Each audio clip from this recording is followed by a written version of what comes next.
guys, how are you? Welcome back to my YouTube channel. My name is Priscilla and I make videos about career, travel and lifestyle and stuff in between. Today we're drinking wine, so yeah, I got this glass from Game. If you're interested, you can always pass by and get one. Anyway, oh yeah, how are you guys liking my hair? I hope my hair is looking amazing because I decided to talk about something and it's pretty close to my heart. So in my previous video, we had talked about therapy, and most of you know I'm in therapy. I've been in therapy for like almost 2 years. So I thought that I would come here and we talk about what to look out for when you're looking for like a good therapist, and like when you're starting out, what are some of the things that you should consider if you're considering enrolling in therapy.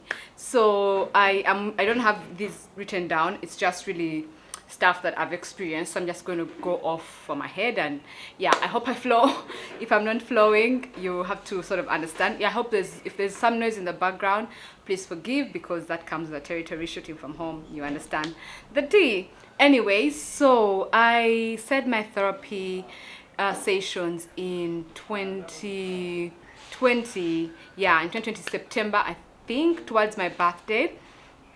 And what led me there was, at that time I didn't like have any specific issue that I was dealing with. It's not like, I mean, I was okay, like I felt okay, and you know, but at that time, I think that was post-pandemic. It was within the pandemic. I think the first pandemic found me home. So I got locked out when the pandemic came. I just flew into Uganda. So I spent 6 months home. Some of the most amazing 6 months ever.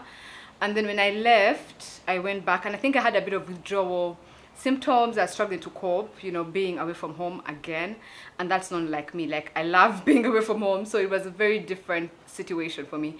So actually at that time, a gentleman friend of mine gifted me my first 2 sessions, and it was more of like, let me try it out and see, you know. So yeah, that's how I went into therapy. So I got my therapist as a recommendation from someone, and then I decided to try them out. So some of the things that I would say if you are looking for a therapist: one, for me, I wanted to find someone who understood the context. I am a Black African lawyer, so I needed someone who would understand what those dynamics come with. But also I'm young. I'm young. I may feel old, but actually I'm young in the grand scheme of things. So I needed someone who's not so mature, who understands the world in which we are currently living in, because I also wanted someone who would understand the fact that I share my life publicly. So there's also that element, that other layer that comes with that, and all the different layers and identities that I carry along with me. And as God would have it, I wanted also someone who would understand my work. So my work is very dynamic. It requires me to live in very different environments for different times. So it can be a bit unnerving packing your life up every other, few years to go to another place. So I like that. I feel like I really like that now. But yeah, I don't know how I'll feel a few years down the road. So I just need someone who would be able to help me navigate those feelings if they're there. So I just wanted someone who would understand my experience.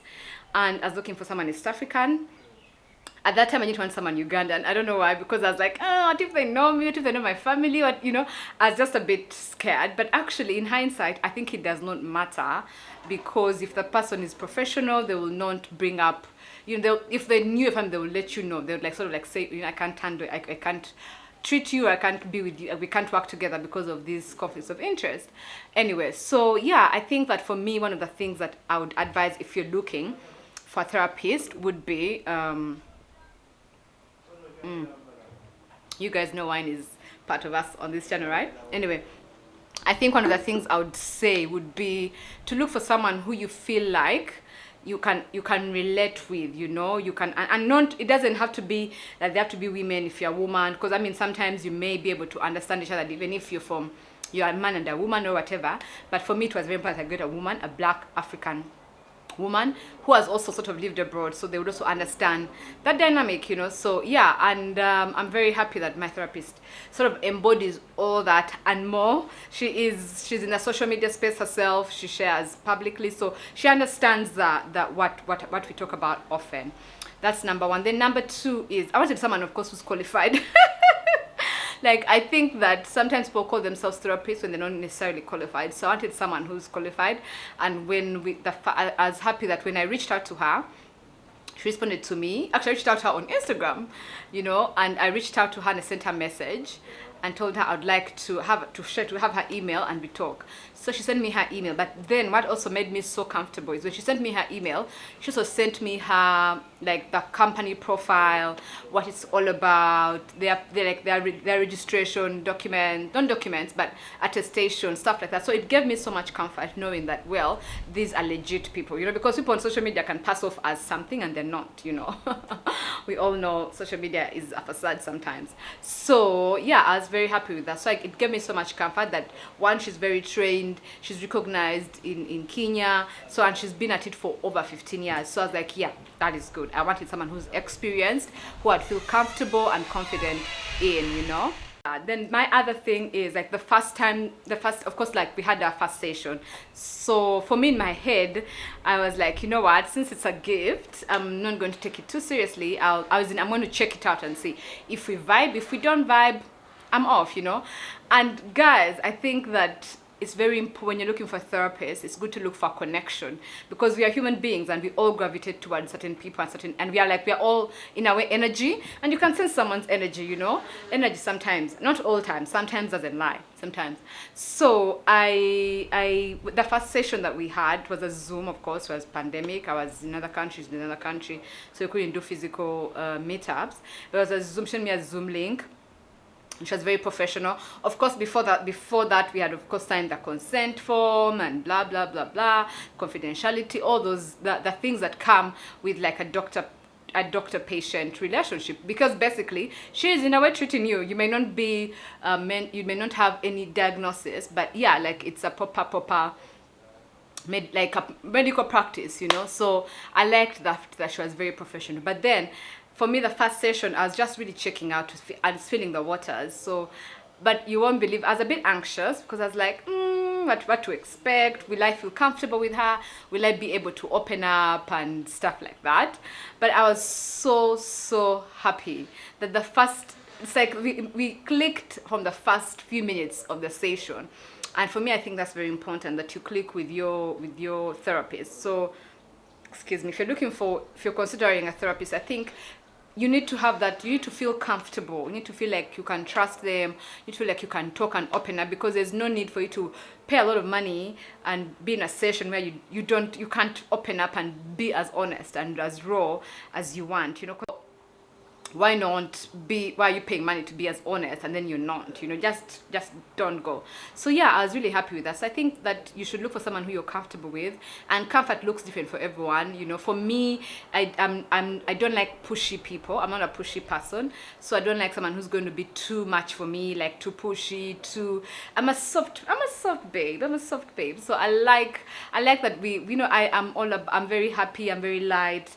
So I like that she sort of like saw that as we talked, and the way she even like responds and gives her feedback or input is not, you know, saying like stand. It's a very light and it's very airy, and I like that. So it's and that was really nice for me. And then two, is it 2 or 4? And the other point, I don't know what point we're on at by now, but the other point is that your therapist should not be too chatty in your sessions. Like, it's your session, so you should be the one to talk more than your therapist. I think, anyway, okay, there will be days when I feel like the days when my therapist doesn't talk more, but in a way gives more input than in other sessions. So it depends, but you need to have that balance, you know. I feel like therapy is different from like church counseling, you know, because in counseling I've not been to counseling. I've been to counseling. I did Ndoa, the group one, and it was really nice. and there it's like someone is telling you their experience, right? And you are sort of like learning from them. In therapy, that's not the case. At least in my therapy, that's not the case. It's not someone telling me their experience, because I don't want to know about. So we are sort of, it's like working with the person to come to your own awareness, because at the end of the day we all know the answers deep down on the inside of us. We have the answers, but sometimes we are scared, or sometimes there's a lot of fog that is sort of like hindering us from seeing that and working through that. So your therapist is working with you through all that for you to come to the end and see like, oh my God, I always knew this, I always wanted this anyway. So it's a really nice space, yeah. And that's why I said they should not be talking at you, they shouldn't be giving you the solutions, they should not be, because therapy is supposed to empower you to be able to cope on your own. But then if your therapist is going to be talking at you, it's going to be giving you their experience, I feel like it would be counterproductive, because then you're not working through your own issues, your own, because for me, I feel like every time we are with my therapy in my sessions, I come to the realization, I'm like, and then I realize, oh my God, I've been working myself to this, so I sort of like know this is what I want, but I just at some point was hindered for one reason or another, so yeah, your therapist should be very professional, should be able to give you the space to talk. Yes, they should be able to give you the space to talk, and they should be able to allow you to come to your own conclusion. Of course, they're aiding you, they are not holding your hand, but like working together with you as you navigate that space, those issues. But they should not at any one point be as if they're the ones who are the patients, yeah, like you should, I don't know if that makes sense, but yeah, like those lines should be very, very, very clear. And so I also feel like when you're looking for a therapist, it's very important to look for one who's affordable, because as much as we always think that therapy is one-off, like it seems like it can be a one-off, but let me tell you, it's addictive. Like you go in with one thing. At that time I went in because I felt like I needed guidance, I needed to work through what I really wanted. So at that time I was in the process of moving to Senegal. Actually, I knew I wanted to move, but to another country, but to another position, but I was not sure if it was a perfect career move.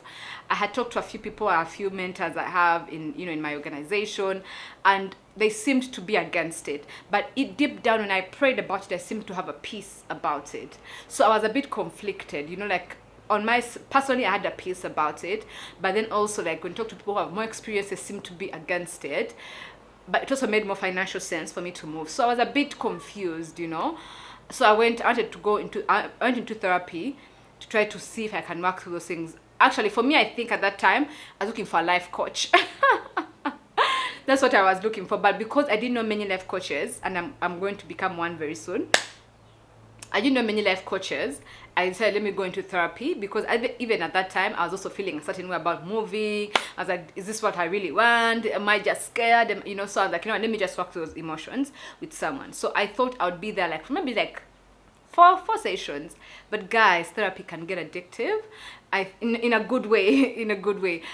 You start to unravel so many things as you talk and as you work through certain issues, and that shows you that our fears are very interconnected. Like, you may start working out. For example, I started with just that fear of moving to another place, and then I realized, oh my God, there was an issue of people pleasing. Oh my God, then I started working through that. Then there was all these other things, worked through my emotions, through my past breakups that I didn't know how much that they affected me. I started working through my my fear of being single forever. So I started working through other issues, and I was like, oh, so that's how time flies. And it's been 2 years now. So you see, but it was just initially like only 4 sessions, and that should be enough. So I guess for some people it's different, but for me that's how it was. So try to choose a therapist that is affordable in the long run, should you decide to keep on even longer, because you may just enjoy it so much, it may make so much sense that if it's so expensive, it won't make financial sense for you to continue. So yeah, just try to scout for someone who's affordable, and also try to ask if your insurance does cover it, because sometimes insurance does cover therapy. Some of them, some don't, but some do. So yeah, I don't know what else, what I've forgotten, but if you're in therapy or if you've done it before, please let me know down in the comments below what are some of the things, if someone is considering therapy, that they should check out.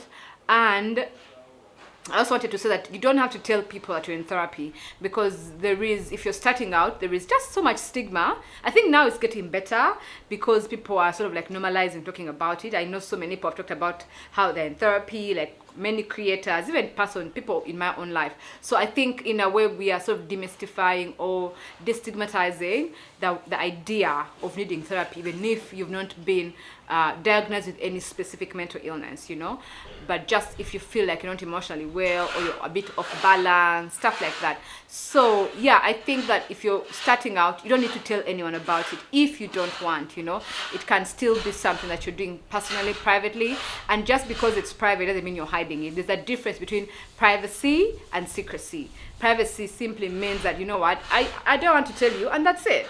A secret is you never want anyone to find out, like, oh my God, if they find out, you're doomed. No, it's not that you're doomed if they find out, but it's from a place of, look, if you find out, okay, but I'm not going to come out and tell you publicly that, oh, I'm doing that, because different families react differently, different circles react differently. I remember telling someone who was in my life at that time, and then she's like, it's cool because they've been to Abazungu, and I laughed it off because I don't know why. I sometimes when I'm overwhelmed or when things don't make sense, I laugh. Yeah, I laugh because I'm like, okay, that just happened. Wow, okay, wow. So yeah, I laughed it off. But that just shows you the perception that many people still have, that therapy is for specific kind of people, because as Africans, we are resilient, we are so strong, and blah, blah, blah. And I'm like, yeah, we are, but that does not mean that if you're talking to someone professional, you are less than or you're weak. No, I think I'm a very emotionally resilient person. Very, by the way. However, it does not mean that I cannot work through certain fears and triggers and shame points with someone professional. So yeah, anyway, I hope you've enjoyed this video. Leave a comment down below on your thoughts and what other things we should explore. Don't forget to subscribe and give the thumbs up. Yeah, and my chitenji, oh my God, I got this from Senegal. Today I woke up and I was feeling nostalgic. I was missing Dakar so much. So much. I think I've been rooted too long.